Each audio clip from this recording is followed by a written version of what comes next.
Now we can see if we click on the names of Alpha 1 or Alpha 2 that we obviously have two selections, both of which are pretty much ready to use apart from being oversized. But the problem we have here is the feather.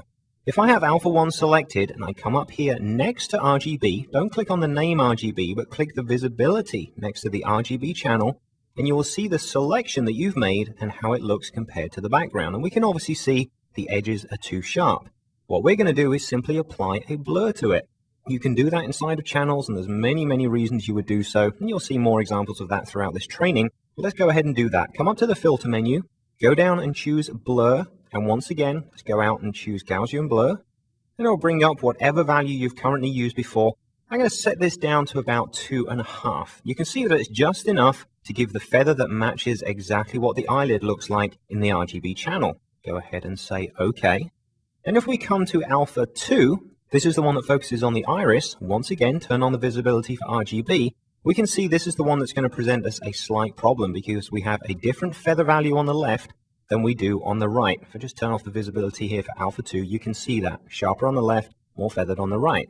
Well, again, this is easy to do. We're going to use the lasso tool again. Hit the L key to give you access to that tool. Let's start somewhere up here above the selection. Hold down that Alt or the Option key. Click and let go.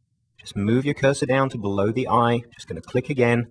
And just keep doing so until I make a rough selection around the left-hand side. Let go of the key when you're done, and that'll finish the selection for you.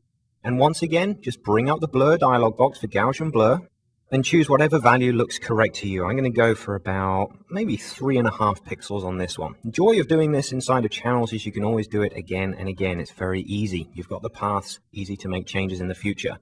Now we've got everything selected on the left-hand side and the filter's been applied.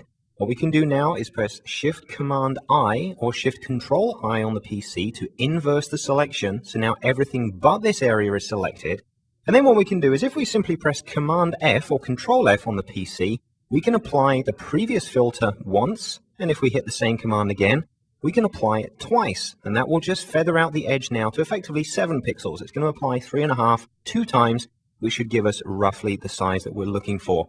And again, at any time, turn off the RGB, turn on, and you can see the changes as you go through it.